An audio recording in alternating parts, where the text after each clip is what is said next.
Welcome to From Caving In to Crushing It, the podcast for those who find themselves immersed in adversity and choose to write their story instead of having others write it for them. I'm Drew Deraney, and I'm your host. Barnsley, it's so good to see you. Hey, Drew, it's wonderful to see you too. So we were talking a little bit before I hit record because I love doing that because I can get to learn a little more about the guests. And, we did talk about a few things. One thing I want to thank who introduced us. So indirectly, Frank Agan introduced us through his networking hub assembly. So I always like to thank the people who introduce us because there's a reason why we met. So Yes. Thank you, Frank. Also, talk about how when we're growing up, we're told that life is linear, right? And life is linear until life gets in the way. And, we're told young, and it's not malicious by any means by the people who teach us, but they want it to happen for us where it's easy. And it's not. A plus B plus C, they tell us it's going to equal D, and often something gets in the way, Barnsley. And we have to make a decision in life, whether to change or just stay the way we are. And I often do say that there's three types of people in the world. You got woman or man, number one, who's got a lot of blind spots. They don't notice anything and they just continue going through life the way they are. And the woman number two is the one who notices there's adversity, but plays the victim and blames others and doesn't change because she figures she can't change anything. And then there's woman number three, which is why you're here. These are the guests I have on who they do notice their adversity. They see it differently. They see adversity as an opportunity to become better. Life is doing something for them. And that takes a heightened self-awareness and a willingness to shift your mindset. And you've done that.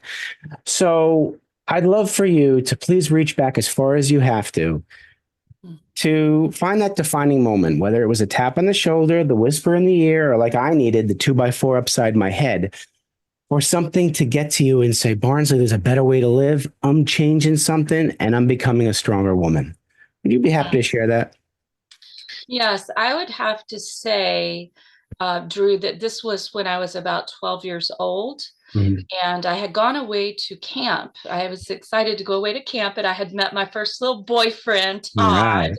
Isn't that a great first boyfriend name, Todd? Todd, there we go. Todd. And I was so excited because on the way back on the bus, Todd and I were going to sit together, and I think we were going to hold hands. Like this was a big deal, right? Yeah. Mm-hmm. And my mother intercepted the bus and got me off the bus. And I didn't know what was going on. And she said, we're going to stay with my uncle and my aunt, who I was not close to. They were very much, how can I put this nicely, socialites. Mm-hmm. Yes, kind of in a very wealthy, just not a lot there to connect to. Right, I understand. Not from the wealth point of view, but just from being very, very traditional, let's put it that way. Okay. And she said, I've left your father. Wow. And we're going to stay there. And so, Drew, I never went home. I never went home again. Oh, gosh. Never went home. And everything that I owned, and I was a little writer. I loved to write. I loved my books. I had a little rabbit named Uncle Wiggly the third. This was Uncle Wiggly the third. Number third. Yeah. Yeah. And, my father let my rabbit freeze to death. And there were some really, it sounds sort of funny in a way, like but this was one of the most traumatic events. Of course. Really, oh, yes, of course. I am such an animal lover.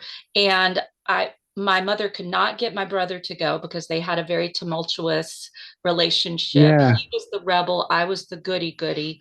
And my father was alcoholic and bipolar. And my mother had just gotten to a point where she just couldn't do it anymore. Yeah. So I left everything and never went back. And at that moment, I really lost my father, even though he wasn't that much of a father. Mm-hmm. I lost him in my life. And I also lost my brother for many, many, many years. Wow. And then they proceeded to fight using the two of us. Right. So, I remember being at the beautiful home in Rocky Mount, North Carolina with my aunt. And it's a funny detail, but I sprayed my hair with Sun-In, super Sun-In. Do you remember that stuff? I do remember that stuff. I didn't know it still exists. Sun-In. Jeez, son, and oh my gosh, It made my hair like this brassy color, right? I This love it. crazy Yep. brassy color. Uh, But I just had to do something that yeah. marked a change Mm, there. wow. And I never went home. And when I think And did you about, ever see Todd again? I did see Todd Okay, good. once We'll get to more. that. Okay. All Yeah, right. so Good. he wasn't all that. So No. Okay. All right. So I was concerned for you on that one. Okay. no, All he right. wasn't all that. That was just this Okay. little 12-year-old. But Yeah. I remember Todd came over and we had lived in this beautiful house that had a Mhm. swimming pool. And for some reason, I was back at the house and Todd Oh, came over. But I kind of had lost my fascination with Todd by that there we time. go. Yep. Yeah. But just really losing Yeah. everything Hmm. then was devastating. Hmm. It was Hmm. completely devastating. And I began to write more, Okay. but I was always a quiet child, Drew. I Hmm. was a quiet child. I was gifted and Hmm. gifted and talented and Yeah. super smart, but I was very quiet because I had Okay. kind of sucked up all the toxicity of my parents. Yes. And Absolutely. yeah, I just sucked it up and tried to turn it into something. But I remember writing a poem Hmm. at age 13. We went to live with my best friend and her mother, who was also a single mom. We went to live with them for the summer before we Okay. got our own little condo. But Right. I was so enraged and didn't know what to do. And I was just like turned inward, and I would go to meals with a Mm. book and read them, like go, read the Hmm. book. I was just Yeah. lose myself in books. But I Sure. wrote this poem at Valentine's Day, and I decided it was a really bad poem. I can say that now. It was just so bad. I've edited it. It was like this rhyming poem. I have it somewhere, but it was the intention. Yeah. And I wanted everyone to know that they mattered, which has been a Oh, really wow. essential piece of my life always. Sure.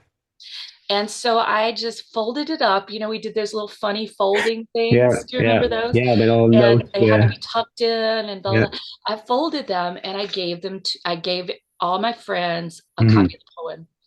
Wow. And that was a big moment for me because it was me saying, things are pretty awful right now at a Yeah. pretty awful time. I'm Right. going to give something to other people through my writing so That's that they know they beautiful. matter. Hmm.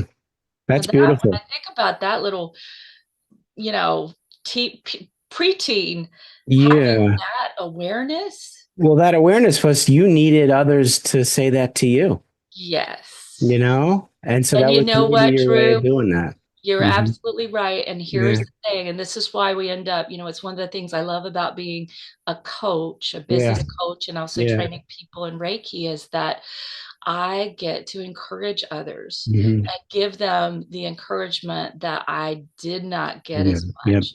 Absolutely. Yep. Yeah. It's very fulfilling for that. It And is. It is. yeah, Yeah.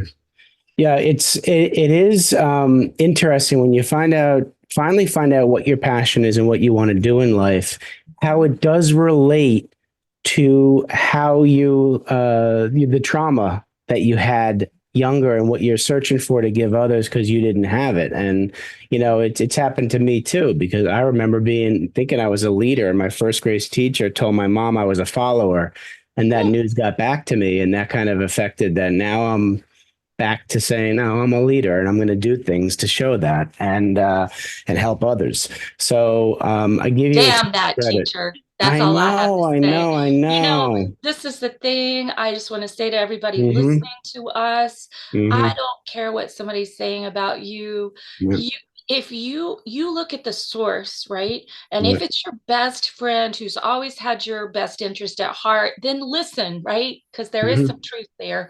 But if Absolutely. it's somebody like a teacher or a Mhm. dissertation director or a coach or a youth Yep. director or whatever else, a neighbor Mhm. who's saying Yep. stuff about you, Yep. Absolutely. stuff, You can then say it. You can say it. stuff, Yep. then just look at the source and don't Yeah.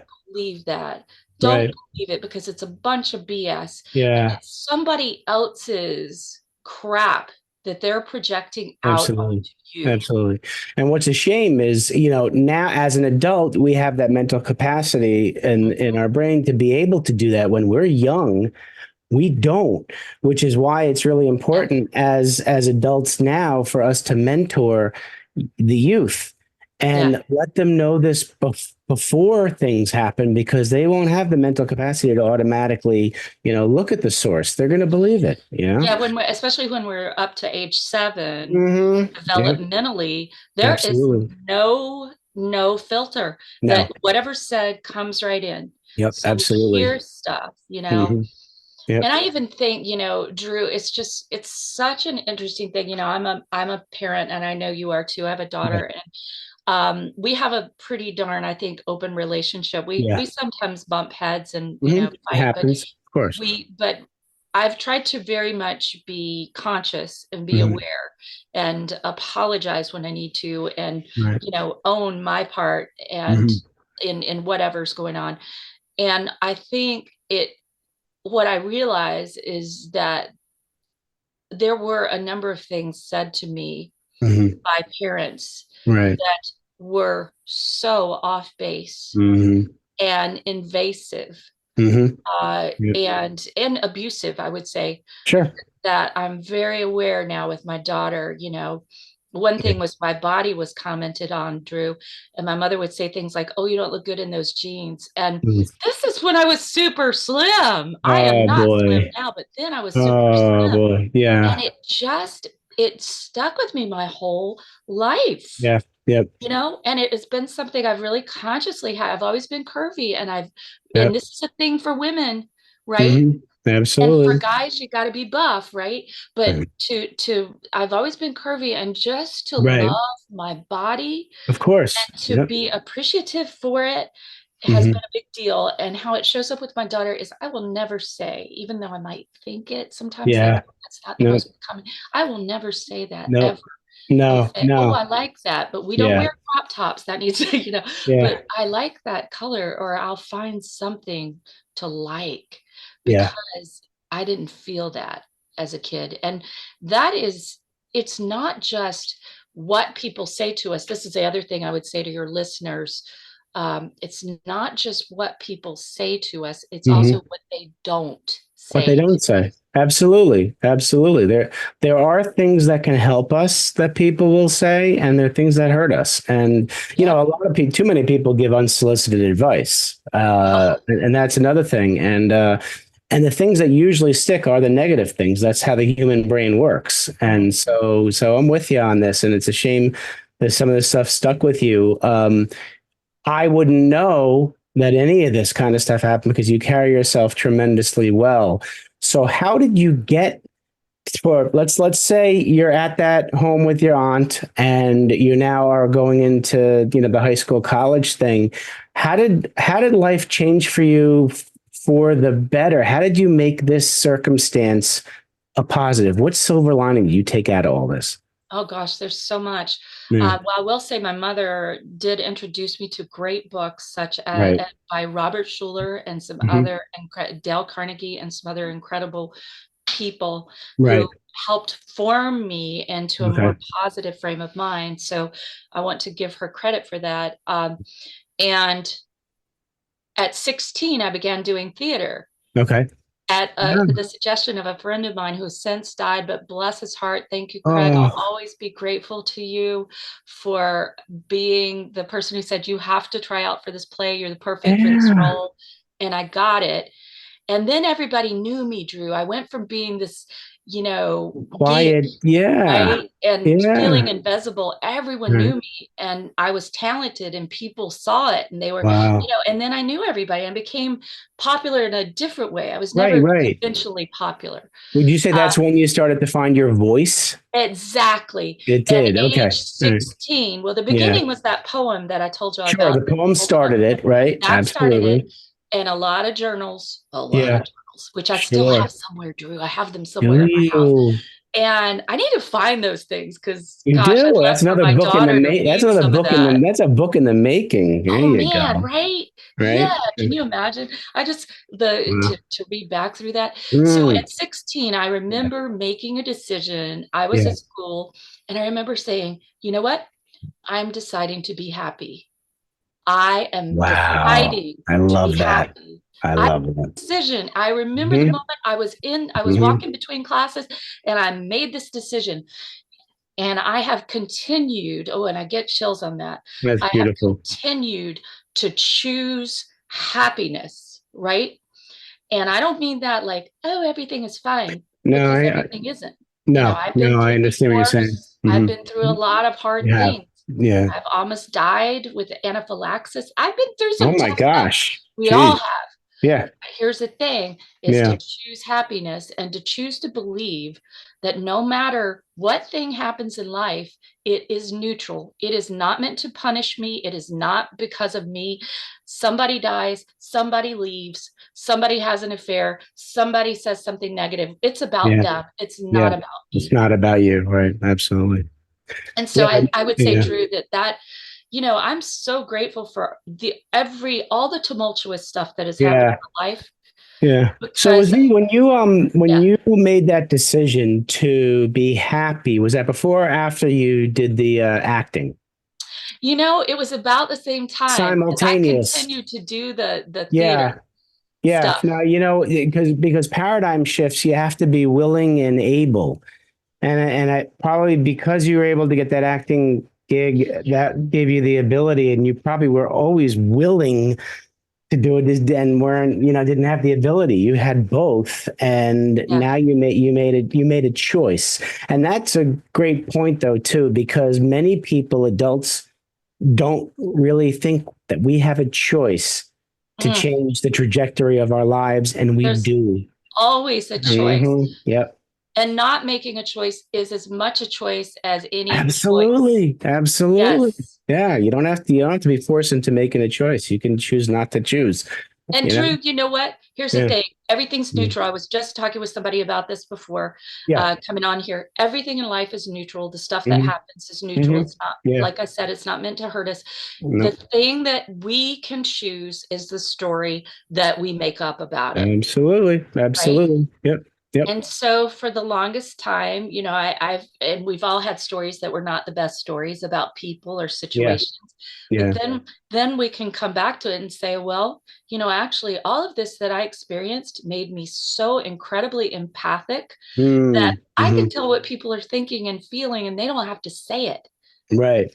That's a and good it's such a point. gift in my Well, it is, coaching. but that it is a gift. And you mentioned earlier about Yeah. Reiki.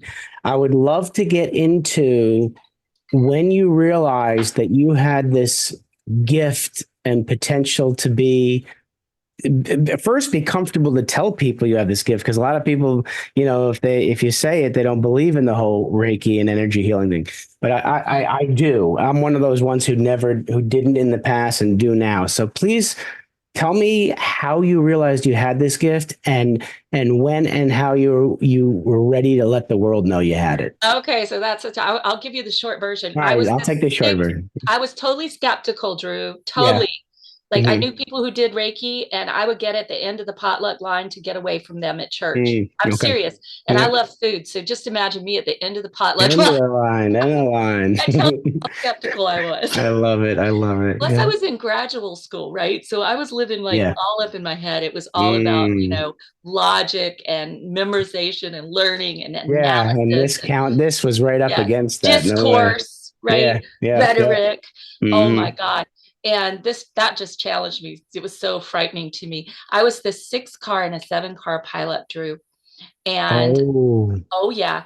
And I was on the way to a poetry thing with a friend of mine. uh-huh. We happened to have our seatbelts on, thankfully, because we hit Good. Oh my so God. fast. My Yeah. car was totaled, and the wife of my favorite professor was a Reiki level 2 practitioner. And Okay.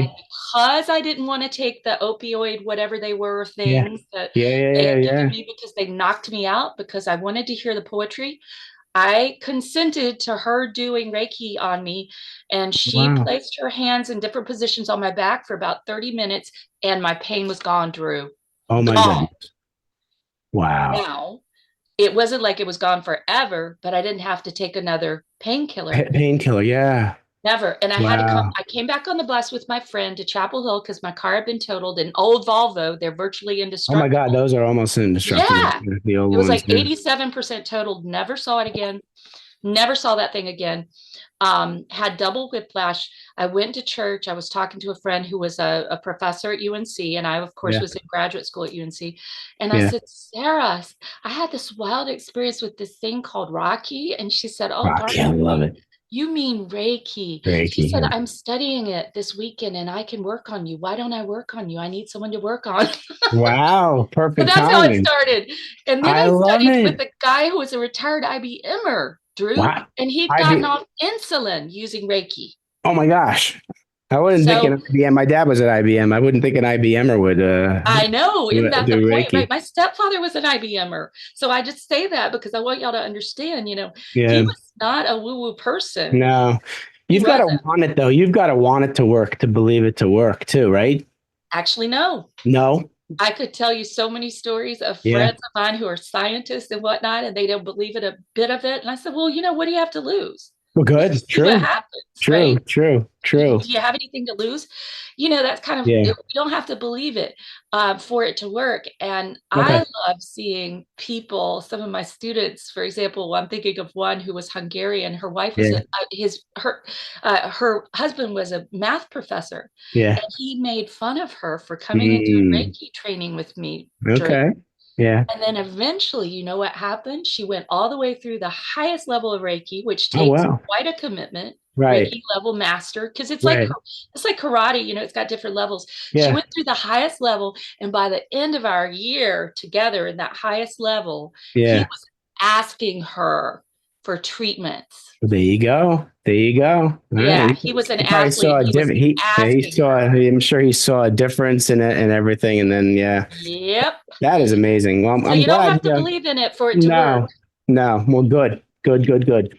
Tell us about your coaching and what you do in your coaching. Yeah, so I always actually am always using Reiki everywhere I go. Like Okay, I'm using it now. you Just are. Mhm. energy out, Yeah. Drew. I love Because it. guess what? Matter is Yeah. energy, and we're Right. energy. Mhm. Right. We are energy. That's just physics, Yep. True. right? Hmm. And we've all felt it, right? We've all felt it when somebody walks in the door and we're like, I ooh, know or you get somebody that walks in the feeling. door and we think, ooh, I got to Yeah. talk to that Yeah. person. We know Absolutely. more, way more than we think we do. Yeah. But we are energetic beings. Matter is Hmm. energy. That's a law of physics. Yeah. So that being said, I'm always using all the many things I've studied. And I've not Okay. only studied Reiki, I'm a Mhm. dowser. I use Wow. thought field therapy, which is a really wonderful form of a more focused form of EFT, the Okay. tapping that you Yeah. see Yeah. online. Yeah. Yeah. Yeah. Yep. So I use all that stuff in my coaching as well as very traditional Hmm. asking questions Sure. Right. and looking at options for solutions. The name of my Mm. business is Spirited Solutions. So I'm a Spiritual very solution. interesting, I would say, blend of right and left brain with my clients. Hmm. And we not only do the strategy, but we also deal with the energetic part, the energetic Hmm. blueprint. Okay. Because if you have a shitty energetic blueprint, you're going to Yeah. get crappy results. Okay. Absolutely. Yeah. Yeah. It makes sense, right? It's a Yeah. blueprint. Yeah. Yeah. And we deal with the mindset issues along Hmm. with that blueprint. And that's essential because otherwise folks will not implement the Hmm. strategy. Very, very good point. You have to Makes sense. embody the strategy. Yeah. Yeah. And We have implement to it. move what needs to go so Yeah. that the strategy can stick. So, for example, I just had I have a new client who her messaging was off. We've really been working on her messaging and her business. We got it nailed down. She could Yeah. get behind it. She felt the power of it. And then right after that, the next week, she enrolled her first paid in full Mhm. $10,000 coaching client. Okay. Paid in full, Wow. right? Yep. And what happened is we did a lot of work up to there to get rid of mindset stuff, Hmm. because before she had only, the highest she'd ever charged was about 600, Hmm. Hmm. and to Hmm. move her up to Yeah. where she knew the value of what she offered and could Of really course. stand in that. Yep. Yeah. Yeah. That's very important. Knowing your value and standing your ground.